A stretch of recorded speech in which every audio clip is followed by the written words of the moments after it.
Welcome to the Joshua Sutherland podcast. Today I'm interviewing Associate Professor Bryan Moser. Bryan is the Academic Director of the System Design and Management Program at MIT and a Senior Lecturer there, and an Associate Professor at the University of Tokyo, where he's one of the startup members of Global Teamwork Lab, GTL, where he creates a bridge between the University of Tokyo and MIT. He spent 25 years in industry, including working for large engineering companies such as Nissan and UTC. And in 1999, he created the company Global Project Design, GPD, which built the software platform Teamport for project design. I apologize for the background noise. We were in a restaurant in Tokyo, which we thought would be deserted, but in fact was quite busy. So sorry about that. Anyway, let's go to the interview. Hi, Bryan. As part of these interviews, I'm trying to offer guidance and encouragement for people looking at careers in designing, making, and maintaining systems from people who've already had successful careers in the industry. And I wondered if you'd like to introduce yourself more formally and explain what you're doing right now and any kind of mission you're on. So my name is Bryan Moser, and I'm the Academic Director of the System Design and Management Program at MIT and a Senior Lecturer there. And I'm an Associate Professor at the University of Tokyo. My mission is engineering teamwork, in bottom line. I've had a career where I spent 25 years in industry. I was educated as a computer scientist, very interested in problem solving and AI. But in my case, that interest became how do teams of people use computers and use analysis for dealing with complex challenges and problems. I found myself in industry always being part of large engineering projects. I was an AI engineer at Nissan, and at Nissan I worked on introducing different kinds of knowledge-based neural network and other computer technologies into the product development process. Then I joined United Technologies, and my job was to build a technology and research team where all of our projects were partnership-based. So I found myself for UTC, we worked on aircraft engines, helicopters, building systems, including elevators, chillers, and air conditioners. And in my work was trying to figure out how to distribute the engineering, which is fundamentally a systems problem. And there's a question of decomposition of both the function and technical form of the system, but also the choices, some limited choices around the distribution and roles of the engineering organization. So in order for me to solve that problem, I had to think simultaneously about system choices, both on the technical and the social side. And I began thinking in an integrated way about engineering teamwork as a socio-technical system. So what I've been trying to do more recently is to not only build new models and methods to support engineering teamwork, but to use these same platforms to explore the nature of teamwork itself. So now that we can see how teams interact, what they pay attention to, the decisions they make, and so forth, through these platforms, which are heavily sensor-based or instrumented, we now have a way for the first time to look for the underlying physics of teamwork to a very granular level. So compared to 10 years ago, where I was predominantly interested in engineering method and model-based reasoning, I'm now balancing that with a lot of empirical work based on these systems to understand what's happening not only in the problem solution space, but also in the social space. My mission is to improve engineering teamwork. How do you sell the idea of using these empirical methods for looking a lot at the teamwork? And that's quite different, I think, than a lot of engineers who are so focused on the decomposition of a product and designing a product. I was equally skeptical early on that what we often consider as being qualitative or soft issues could somehow be represented and handled and predicted. Because obviously if we can't forecast a phenomenon, we can't design with it or for it. But then I began to realize that first we understand, especially an experienced engineer, that these issues are extremely relevant and significant. That a perfectly decomposed system with interfaces well-defined, with requirements that are traceable, with validation, all these things done properly is not sufficient for good performance. There's a lot of other things that occur too. So I realized we have, as an experienced engineer, we deal with it anyway, and we must deal with it on complex systems. But the second key idea became very important, which is that, in fact, we do represent these phenomenon, but we often represent them with ad hoc mental models and gross oversimplifications or the flaw of averages. So, for example, in something as simple as in looking at the influence of subsystem complexity on rework and the overlap of rework and team experience, if we don't explicitly treat and consider this, our assumption may be that there is no rework, which is an absurd simplification, and so on. So I really began to, in talking to others as well, say that, well, by not explicitly dealing with these phenomenon, while we know that they are critical, we are indeed making an assumption and a gross simplification, which almost by definition is likely to lead to a far worse result. Yes, because do this sort of model-based systems engineering, we're trying to take tacit knowledge and explicitly model it. And if nobody's looking at these team working aspects, that's right. It's just this vast amount of knowledge which we're not capturing or processing. Well, that's right. And by the way, these social, structural, and elemental phenomenon don't exist separately on their own. They are relevant with respect to the particular technical decomposition, technical, elemental, and topological complexity for the system at hand. So, for example, on the social side, the roles and responsibilities or structure of the organization and the experience of teams with certain skills may or may not be relevant given the particular aircraft, new technology readiness that they're addressing. So we have to think and look at both. You alluded to various aspects of your career coming from America to Japan to Nissan and then on to UTC. Yeah. I wondered if you could take us through the steps of your career, because I think it is quite unique. You set up a company and now you're a professor. Right. I mean, it's funny. I suppose my expertise is planning, project management for engineering, and yet I can't imagine anything I've done has been very planned over the last few decades. But I think the first turn, a positive turn, was that although I'm a computer scientist, I was immediately in a factory as part of a product development and manufacturing organization. And growing up, like many of us, I love engineering. I love building things.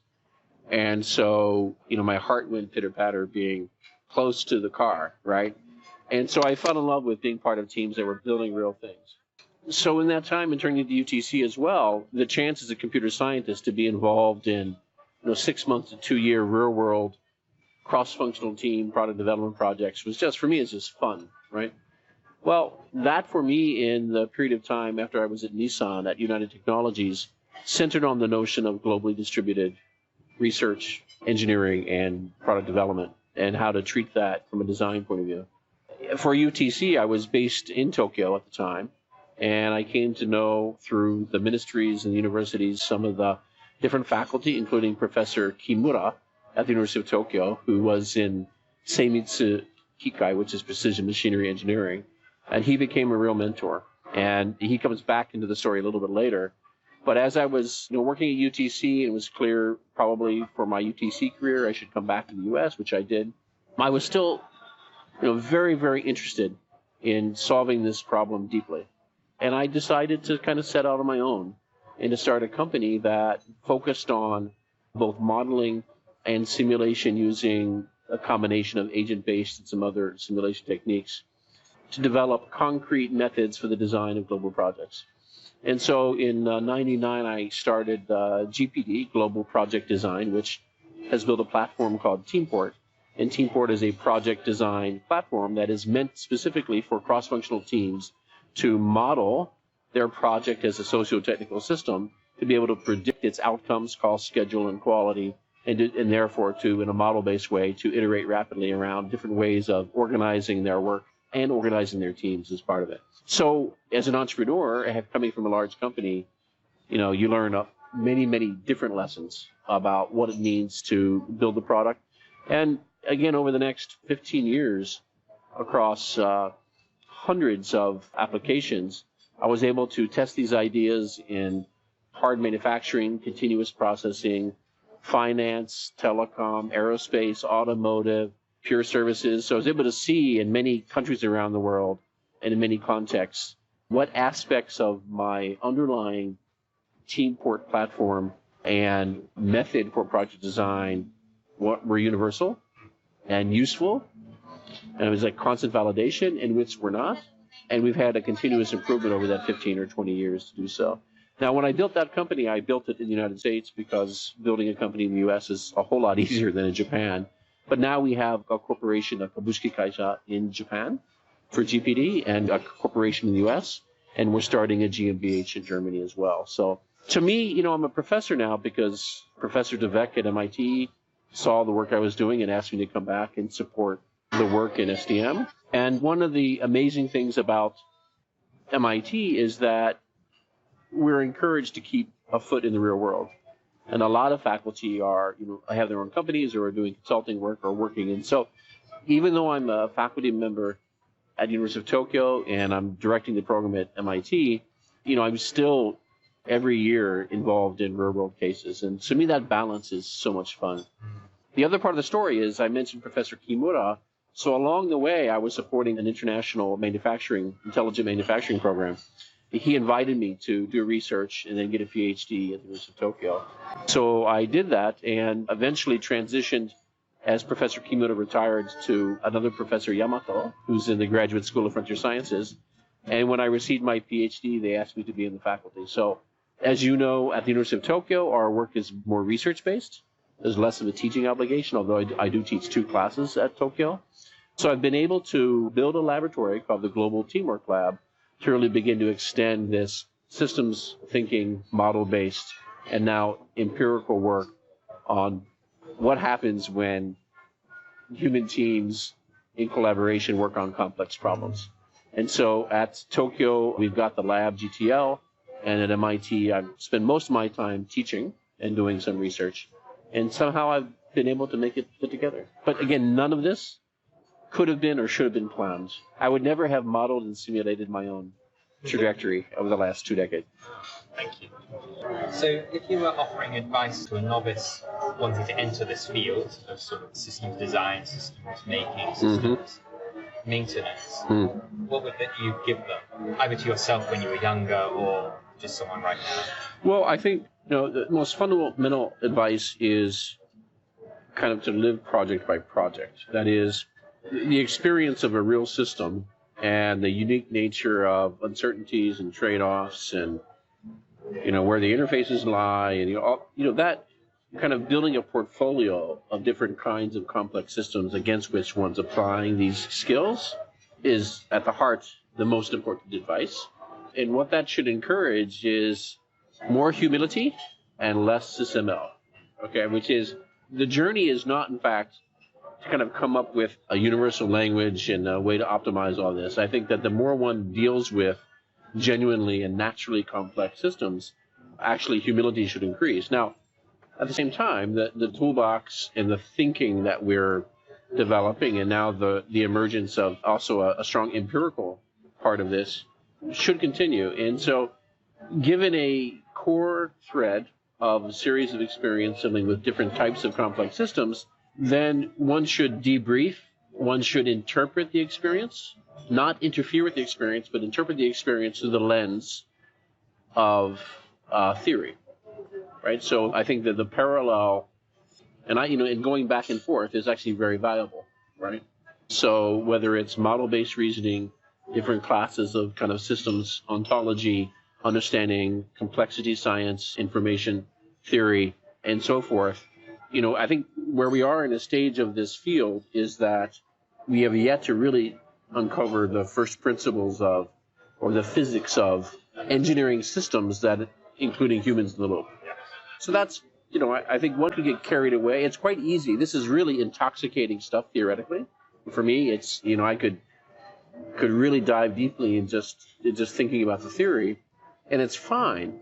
But the humility requires us to realize that we need to balance time spent admiring the problem in the field, experiencing and feeling the natural complexity and the dependencies in these systems.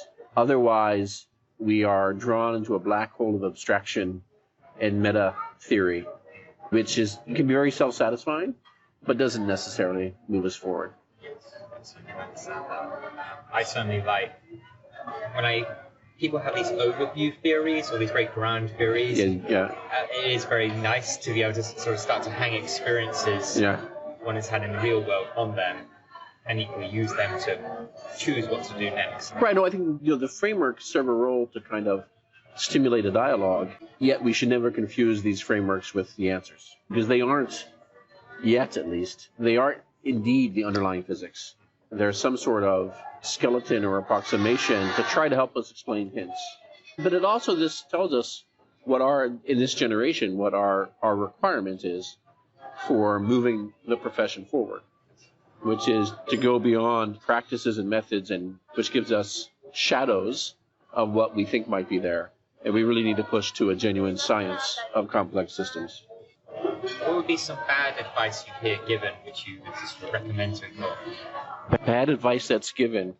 Start with the objective function. How about that? That's the first one. Kind of this notion that this is, in the end, about optimization, I think, is not quite right. I mean, I think, in terms of career development, bad advice would be the belief that, at least as industry stands today, that system engineering, at least, is a career track. I think it is not. It is a capability. And the application of systems thinking, methods, and tools should be recognized as useful in a range of functions of the firm or organization. And I think that if we posit, in one of those functions or roles is, in fact, sitting at a point of integration, which is at a system level, whether it's in examining the needs and demand side, or, in fact, playing a role in the development of a solution. But that's just one of many roles which need to understand, respect, and practice systems approaches.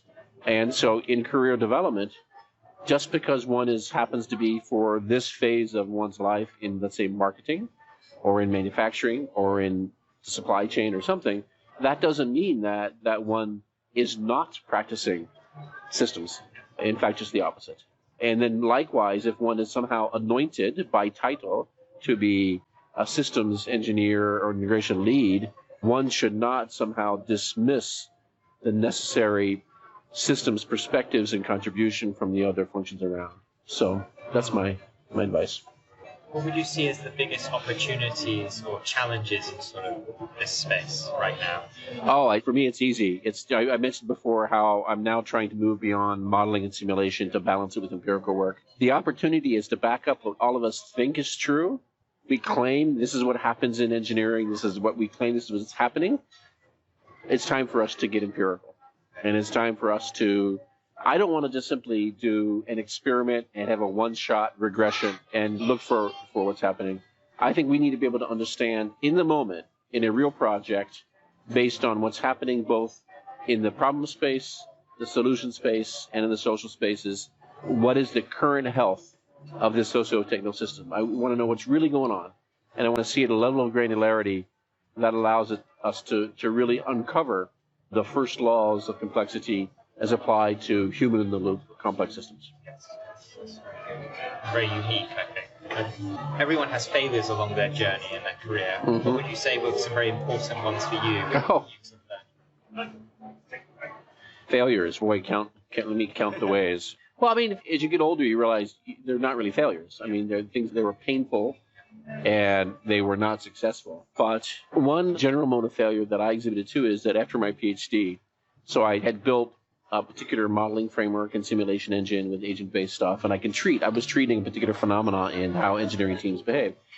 And because, when you do a PhD, it becomes woven into your DNA. I mean, this is something that, intuitively in your sleep, what's happening in the model, and so forth. So, I became so convinced that this was the best thing since sliced bread. So when I started my company, especially the first 2 to 3 years, I always led with the solution because I thought the expert in this stuff.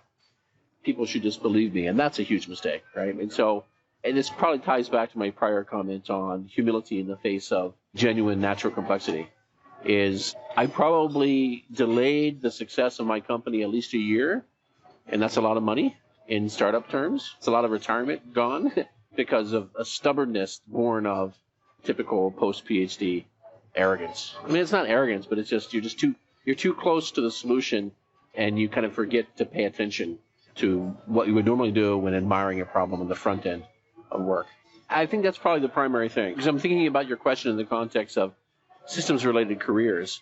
I can't think of many mistakes because I don't think, again, I think it would be a mistake had I stayed in one country, if I had stayed in one company, if I hadn't been open to put myself in uncomfortable positions in different sectors or different problems. And I allowed over time the thread of what I'm about today, the things that I care about and what my identity are, to emerge. And if I had tried to plan it, I probably would have screwed it up. Yeah. So. Well, thank you very much. Well, thank you, and it's great. I'm looking forward to talking some more. Thank you for listening to the Joshua Sutherland podcast. Please check back for more episodes. If you have any feedback or suggestions, it's always great to have them. So just email me on joshua@joshuasutherland.com. Thanks for listening.